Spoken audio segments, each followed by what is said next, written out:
Hi, how are you? Doing well, thanks. How are you? I'm good. Welcome to the Wellness and Wahala podcast. So, for those of Happy to you be tuning in the here. first time, where we speak on wellness, public health issues, just general wellness, and then current affair topics and special topics as we have a VIP guest today to talk about different Wahala issues or your journey and how you face Wahala. And Wahala in Nigerian Pidgin English means issues and problems. So we go give you great gist on how to overcome them. So my special guest today is Ada Ari. She's an author of Ada Ari books, and she's just a wonderful, wonderful person. She's self-published children's author. She is touring the African continent and retelling some of the oldest and most cherished folk tales that have been passed down for centuries. Her first book is The Spider Thin Legs. It's a retelling of the Anasi story and is currently available on her website at www.ada-ari.com. And she also has a second book, The Turtle's Cracked Shell. It's set for release in February 2022 next year, and it's a remix of a famous Igbo folktale. And each book includes a fun geography lesson on the back cover, showing the part of Africa that the story came from.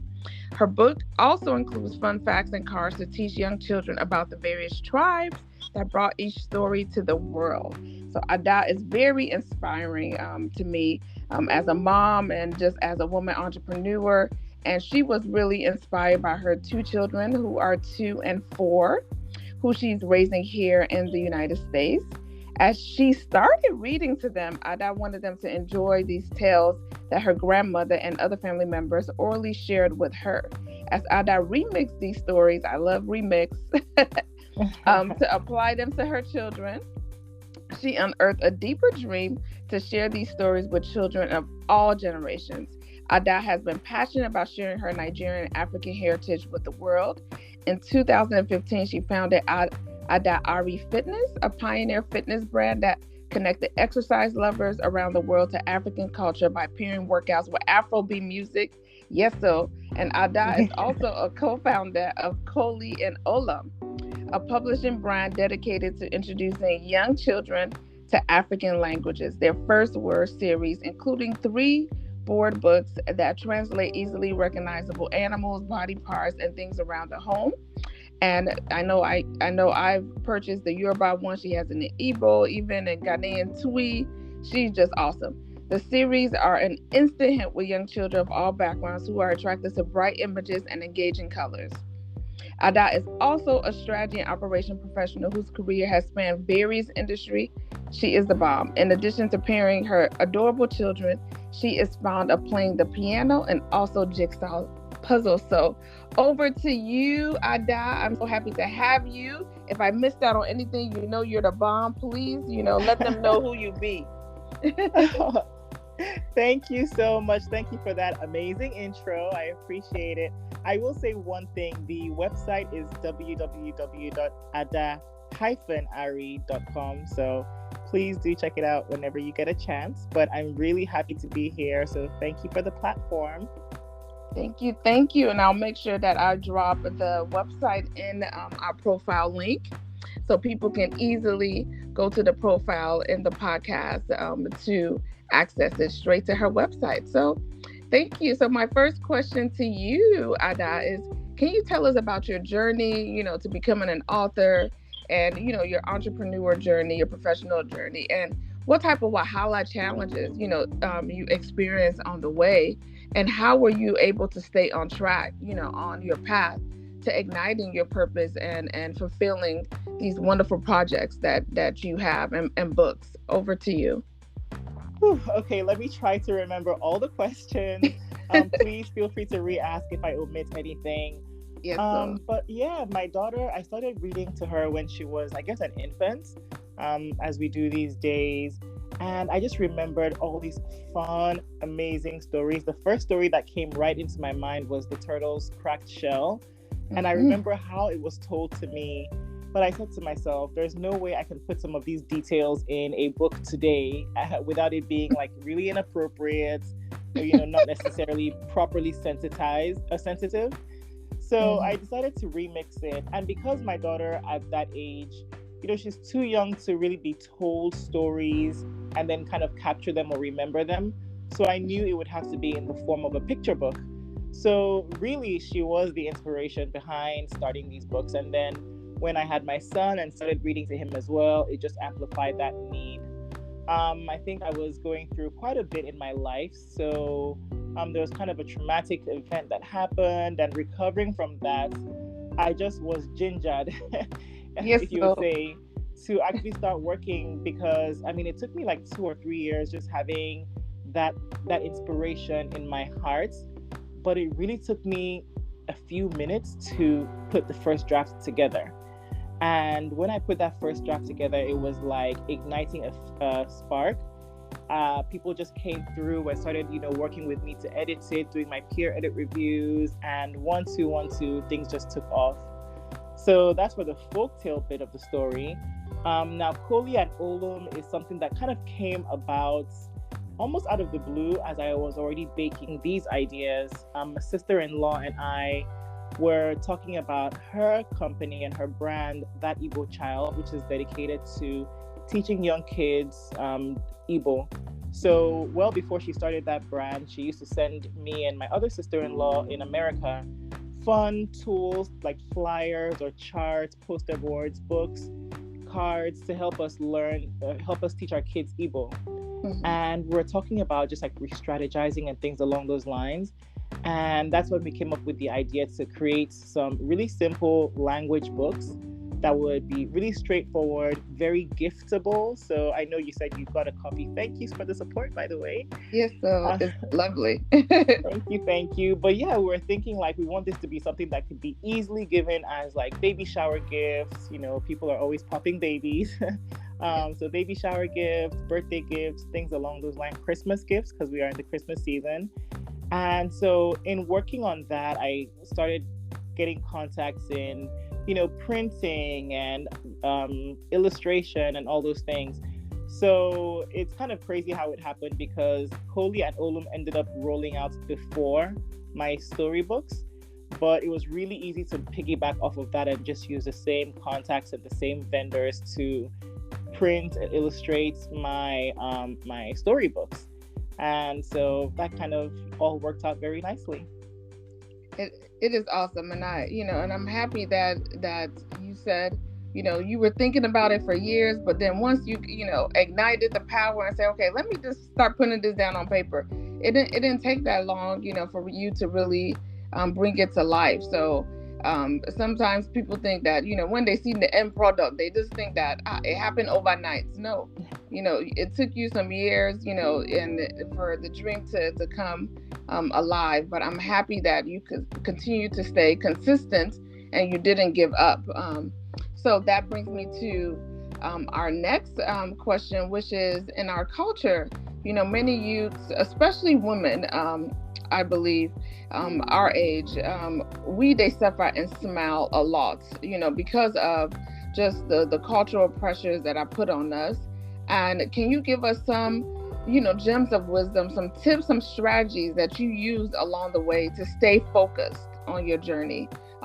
What are some tips that you used when you were going through some wahala? A lot of youth right now, because of the pandemic, they found themselves, unemployed. Some of them are thinking about, starting their own business, but, really haven't built that confidence yet. So what would you say? Oh, girl, I could go on. I actually plan on, maybe, let's see if it happens, I plan on vlogging about some of this, because there is just so much I've learned and unearthed in the past 2 years that I'm really passionate about sharing with folks. So let me try not to be too long-winded. Try being the key word here. One would be, I think, just find some time to sit still and listen. Listen to your heart, if you want to call it that. Listen to God speaking to you, if you want to call it that. But if you sit still and really listen, there will be this like powerful voice that almost overtakes everything that you're doing. And like I said, for me, it was, writing down these stories.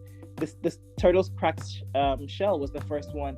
It just kept coming back to me and coming back to me. And there were obstacles, there were mental roadblocks and things along those lines. But that that voice, that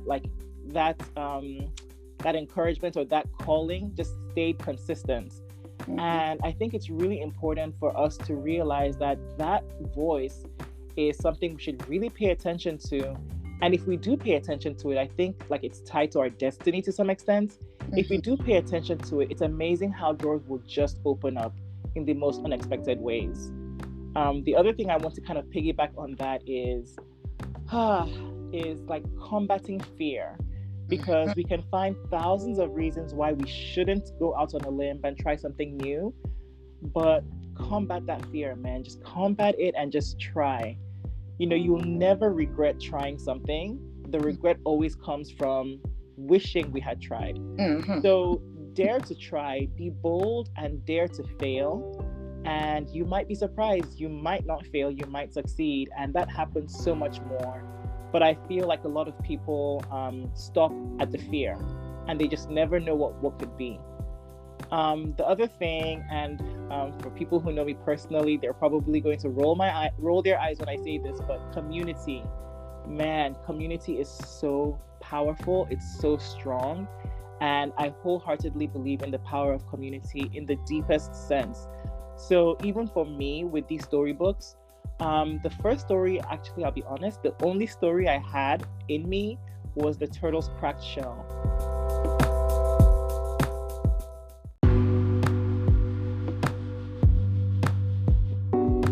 You dropped a good point about, faith over fear. So please continue. That is just awesome. Thank you. Yes, so faith over fear. I feel that fear hinders us from really achieving greatness. The fear of failure, fear of being mocked, fear of getting a no for an answer. So reaching out to people and asking for something or asking for a favor and hearing the answer no. But I love to encourage people to do it anyway. Do it afraid. The definition of bravery, which people admire in others, bravery is not about doing things that you're comfortable doing. Bravery is about being afraid and doing it anyway. Mm-hmm. And I'm such a firm believer because you have no idea what you will find on the other side of that fear. With me, people don't believe it, but I'm extremely shy. And so there's a lot of fear always circling me. But every time that I just take that deep breath and take that bold step to reach out to people and ask for a favor or try something crazy and new, I'm always really amazed at the results. It's never what I feared would happen. So I think today I'm in this place in my life where I kind of believe that fear is an imposter. Yeah. And I wish that more people would understand that, realize that, and do it anyway. Do it beyond the fear to discover for themselves what lies on the other end. Yes. So that's like a big thing I believe in. Another thing that anyone who knows me personally has probably heard me say 1,000 times already is community. There is so much power in community. And, I'm a Christian. I believe in a lot of the teachings in the Bible. And as I study it a little bit deeper, I believe that we were never meant to live in silos. I think we're designed to live as a community. Each of us has our strength, but we have weaknesses as well. Mm-hmm. And if we come together and pair with people who have different strengths where we might be weak, then we're just a much more powerful unit. And I've come to find that, man, community will pull you out of dark places. It will give you the support you need. It will give you ideas you never thought about. Taking it back to my folktale storybooks, the only story I had in mind when I set out on this journey was the turtle's cracked shell. And as I started talking about that to some of my friends, someone told me a story about Anansi the spider. And that ended up being my first book, actually, the Spider's Thin Legs. And so that's just one of the examples of community. Then we start talking about like reviews. I mean, the first drafts I put together is nothing like the final draft. And Yeah. that came from people coming in and giving me advice on what they like to focus on with their kids, things along those lines. So this is just like a simple idea, but it goes way beyond that. Even talking about like wahala you face in life, you'll be amazed how nothing is new under the sun. A personal problem you might be facing, a certain issue or roadblock you might be up against, is something that someone else has experienced and overcome, and might be able to give you tips on overcoming for yourself. Or if nothing else, a listening ear, because there's so much power in venting and releasing things from your chest. Or even just that sense of realizing that you're not alone and you're not crazy, you're normal. That in itself is powerful too. So community, man, community is my big thing. That is, and that's the African way. As we always say, it takes a village, it takes a tribe of supporters to It really does. get on well in this journey of life. When you're going through something, you're not the first. And my parents used to always say, "You're not the first, so you're not going to be the last." So just try your best to do your best in your journey, but don't think that you're the only one. Because I think sometimes when we get into like very traumatic situations, I've been in situations where I've lost a job in between contracts, consultancies, and then I'm a single mom. So in those type of situations, you might think like, oh, I'm in this alone. But no, when you start talking to other people, and you open up, they become your village of supporters, and they tell you like, oh, this is how I was able to get over it. So thank you for opening up, to let us know that, this journey was not easy. Everybody experienced some type of wahala, but it's to stay focused, and you use your faith to really, to keep you strong, and also your village of supporters. These are great strategies that all of us can use, both personally and professionally. So for my next question, can I actually just jump in there if you don't mind? So one additional thing about community, it's a two-way street, right? So I found myself in this position where, I had a season in my life where people were just pouring into me and helping. And I was like, man, I don't know how I could never come about to give these same people the same sort of support that they've given me. But I'm now realizing that there are other people that you can support and pour into as your cup is being filled. So, and then of course I talked about, being Christian and my belief there, but, I really do believe that we're supposed to live our lives like a light on a hill.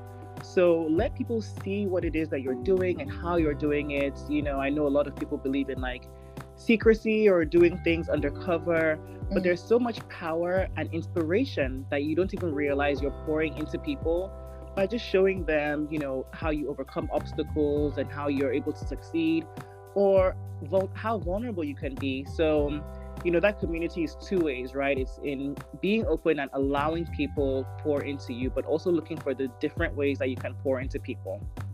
That's a really good point. I'm happy you added that, because I see that often in our community. People are always like, oh, help me, help me, help me. And then when, you empower them, they forget to help others. So we're supposed to be a lifeline. And I always tell people, I said, God gives all of us unique gifts. You're supposed to use your time, your talents, your treasures to be a blessing. As God has blessed you and other people have poured into you, and God has empowered you and built your capacity, then you should now use that to be a blessing to others. And it might not, just like you said, be the people that necessarily poured into you, but there will be definitely people that God will put in your pathway that will need that assistance. And because you went through a similar challenge, you'll be able to lift them up, and you'll be that lifeline to them. And it's not necessarily like some people, they always, oh, give me money, handout. And I'm like, no, sometimes I might not be able to give you money, but I might be able to give you some of my time, which, time is valuable, that you cannot pay for, and is extremely valuable. And I can give you some of my talent and treasures. So maybe I can't give you money, but maybe I can connect you with, for example, my sister. She's an HR person at Facebook, and she does a lot of hiring. So, oh, you're unemployed and you're in the IT field. Let me refer you to her. And I was able to help lift you up and get you a job. So I might not be able to give you the cash, but it's like, I won't give you fish, but I go teach you how to fish so you can get. Absolutely. You know what I'm saying? So I think that is a very, very important point, because some people always, try to monetize, the way people can contribute into their life. And I said, no, I said, actually, money is the least, because in our life, you just said that, connections is extremely important. As they say, it's no what you can have so many degrees, but if you don't have people that are your mentors, that you can use as a reference and network, and there's some doors that you cannot even go into unless somebody says that, I know so and so, I know Adao, she can do this. Do you understand what I'm Yep, saying? yep, And yep. so it's because of those things that I tell people. I said, don't always expect when you do help somebody that you're gonna get that same help back from that person. No, God will definitely use somebody else, because the thing in this life, you will always reap what you sow. So if you put seeds out there and you've helped people and you've been a lifeline to people, that seed will continue to grow, not just for you, your children, your children's children. There's some people that I know that have walked into interviews and they're like, are you the son? Is your grandfather? Can he go? Oh, Yes. your grandfather, when I needed help, he helped me. He won't even look at his resume. He was like, look, you got the job. That your grandfather, this guy helped me when things were really down and gave me a job and gave me an opportunity. I would not be where I'm at today if it wasn't for your grandfather's mentorship. And this is a cousin of mine that got a bank job because of that. You know what I'm saying? So Yes, so I said those type of gems of wisdom is really, really important. So thank you for really, really sharing that. And okay. because it's really inspiring. So one of my next questions is, I wanted you to tell us about, your African language books. You have different series. You didn't limit it to, Nigerian languages, which is very nice. Igbo, Twi, Yoruba. And even though they're children books and folk tales, I love reading them. Being a first generation Nigerian American, but there's also a lot of people that are married, to people that are from Nigeria and Ghana, from other cultures and traditions, that want to learn our languages and that have children, and that want to read, to them in the multiple languages. So tell us about your inspiration about not limiting just to, Nigeria, and just like you said, when you first were talking about it, you're like, oh, you're part of the Igbo culture. So you could have been like, look, I'm doing this for me and my peoples. You know what I'm saying? So tell us more about that journey. Yeah, sure. So again, I think that I don't think at this point in my life, I know that I'm very impulsive. Mm-hmm. And so, like I said earlier, Koli and Olum, those are our language books. That's a venture that I went into with my sister-in-law.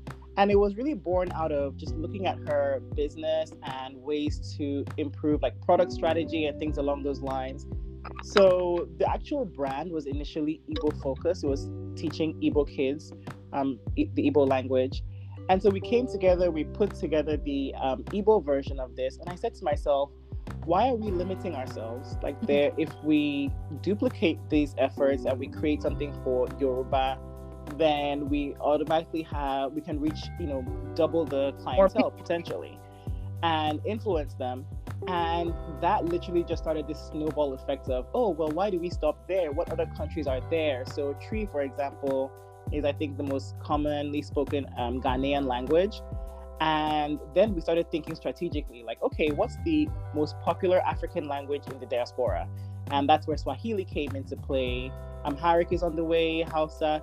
So we're looking now at just expanding this to cover all the different African languages. And if we take a step back, the real goal here was trying to give something that's high quality. Like you said, you've seen it, like something really high quality, something that can be gifted and looks valuable and is valuable, but it's also promoting our own African languages.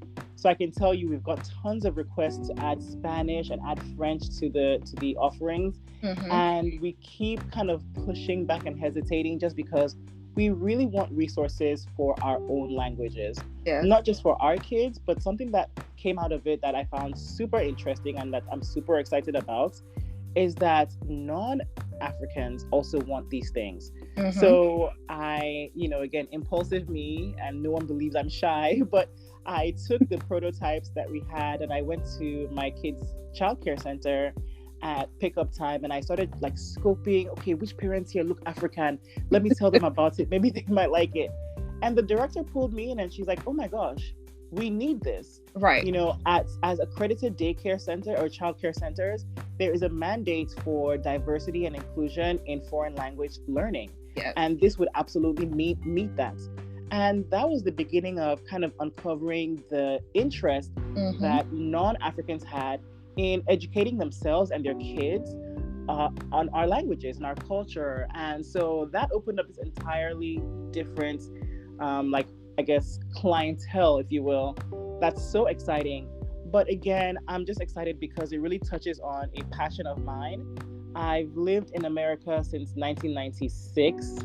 And I don't know why, but I was just always like, I want to share Niger. I want to share our culture with everyone here. But there was nothing really like this available. And it's exactly, there really wasn't. There wasn't anything like this. So, like, I mean, if you look at our website, which is www.coleyolum.com, you'll see that the books are like really pretty colors, very basic and simple. It's not too complicated. It's not too messy. It's very straight to the point. Yeah. Like, you see the object, you see the word, you can pronounce it. And it's really great because tons of different age groups are enjoying it. Like, my daughter is entering the early reader and writing phase. So she's like spelling out the words and she's learning to write. And how awesome is it that we're promoting literacy in our languages, which have mainly been orally passed down. And then, of course, you have infants and you see them bonding with their parents. One of my friends just sent me a picture of his father, who is a first-time grandfather, reading the book to his first grandchild. And that was so touching. So, I mean, there's so much applicability to it. And it's just, again, we kind of started off impulsively. Yeah. And we really didn't know if anyone was going to like it. If this is something we're going to just create for like our friends and family and call it a day. No. And it's just exciting to see how it's blossomed. It is awesome. And that's why I said, my daughter is 13 now, but I was looking for these type of books when she was an infant. But even as she's old, I'm like, no, these are still good books, to learn. And also because this is the holiday season, the Christmas season, and anytime is I always tell people, any day, it's not just in the holidays, anytime is a good time to gift people wonderful gifts. And just the packaging, like there's 3 books in one, you all. Like, this is a package deal. It's affordable. It is good quality. It is awesome. There's nothing like that. Like, usually even if you find something like this online, it'll just be like one book. You actually like break it down, like with cars, things in the house and everything. Like 3 different books. It is really, really good. So I've actually used it as a gift. Also, I've ordered the Yoruba one from one of my friends who has a son that was looking for this, and she was so happy. She was like, I'm gonna order something. So yay. I think that's how we support each other, as a village of supporters. So all of you guys, I'm challenging you, all my wellness and Wahala fans that are listening to this podcast, go out and buy this. Yes, so you don't have to have children. You have nieces, you have nephews. We're a village of supporter, even if it's not your biological children. We all raise children. Do you understand? Yes. And I'll tell you this as well. I was at a vendor event, and I've heard this a couple of times. Yeah. I have some full-on adults who are like, you know what? I need this for myself. Yeah. So no shame in that game. Yeah, like one of my friends, like she's dating a Nigerian. She's Black American. She's like, girl, I bought this. I want to buy it, so I can be able to communicate, and just know like basic things, like, when her boyfriend is talking to her. I was like, yeah, I was like, that is good, Yes. So it's not just for for children. It's also for new learners, of the language. You have to learn the basics. So your books really provide that. So thank you. And just like you said, that gets me to my next point, is that these are great holiday gift ideas. Yes. Do you have any last word for us? I know you said that your upcoming project is due out in February 2022.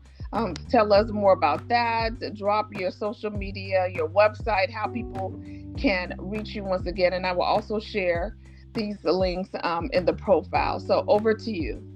Yes, thank you. So let me just bubble this up a little, one level.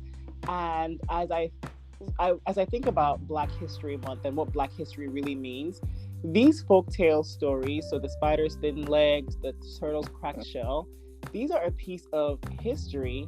I like to think of it now as a historical artifact Mm-hmm. that would be lost due to centuries and thousands of years of migration, both forced and voluntary, from the continent. Mm-hmm. So, thinking about my kids who are growing up as first generation Americans, I was like, I don't want them to miss out on these stories that I grew up with, that are still in my heart, Yes. somewhere in my mind. But as I started thinking about how to make this kind of contextually appropriate for American kids, I said to myself, well, if my kids can enjoy it, then any kids can enjoy it. So you see, like the quality of the illustration is really, really high. I took my time to get like the best illustrators to work on this. And the text is something that kids will enjoy. By reading it, they're not thinking, oh, this is an African folk tale. They're just thinking, wow, this is a great story. You know, one of the stories also kind of incorporates counting skills in there. There are moral lessons, because these African folk tales, they were all about teaching a moral lesson imbibed into some really fun or quirky story. But then I also put on the back of each book a map of Africa with a little detail about the country that the stories come from. So now people get that geographic lesson. And then on the inside flap of each hardcover or hardback book, there are these fun fact cards like you mentioned in the intro. And Yes. so, for example, the Anansi story, you're learning about the kente cloth, and it's all right sized so that young kids can obviously enjoy it and understand it and digest it. But I'm thinking of this as like giving back a little piece of history, Black history. Mm-hmm. And that's why I set the launch date for February 2022. That's Black History Month in the US. So I would really love for you all to check out www.ada-ari.com. My books are there. Would love the support, the patronage. For now, you can only order the Spider's Thin Legs, but hopefully in a few days, the Turtles Crack Shell will be on there and available for pre-order to be delivered in February. Now So that's all coming down the pike. we look forward. I'm gonna support. So definitely. Yay! Please, please, everybody share. This is the holiday season. These are great gift ideas. So please go to her website and purchase, and also share, on your social media handles. Take pictures as you share it, with your children, with your loved one, as they're opening gifts, as she said, grandparents, reading to their grandchildren. Those are lovely photos that, she can use on her website. So please, when you do purchase it, please make sure that you tag her on those photos, so we can really document all of this goodness, because I know you're gonna blow up, and you guys heard it here first. Amen. Wahala podcast. Do Amen. you have any final words of advice for our audience today? I just say go forth and do it afraid, and just keep spreading that good love, good cheer all around the world. Thank you so much for the opportunity. I really appreciate being on the platform. Thank you so much. Thank you. You are, just a VIP guest, a wonderful woman, and just entrepreneur, and you're very inspiring to me. So thank you. And that brings me to my Wellness and Wahala African proverb of the week from Zimbabwe. And it says, no one knows what goes on behind closed doors. Once again, no one knows what goes on behind closed doors. The journey that we go through in life is, most of the time, many people don't know unless we open up. So I really like this quote, because you were very transparent, and you were able to open up and tell us about your journey and some of the wahala that you experienced. And then you gave us great tips and strategies that helped you, overcome them, like especially the one about your village of supporters, and then also being a lifeline, and switching it around. Once you build your capacity and your help, you're able to help others along the journey that you meet on the way. So thank you. Kudos to you. And I wish you no wahala this season. Everybody go and purchase these books now. You have to. They are awesome. Thank you. Thank you.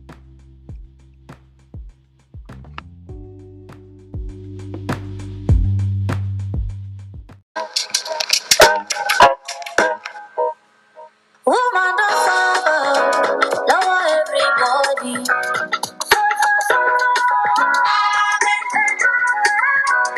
Man, no like woman.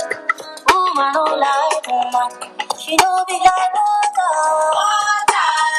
You don't get any need. If woman are somebody, then she no be woman. Woman are somebody, she no be woman.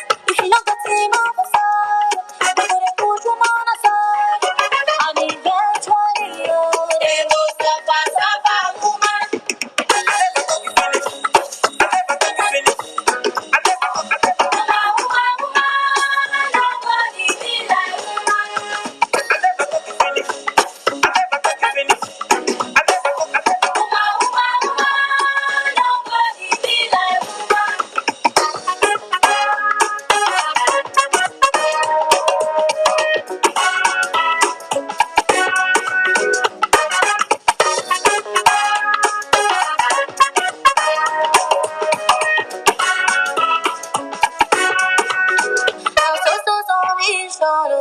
Here we get assignment. It's so fast.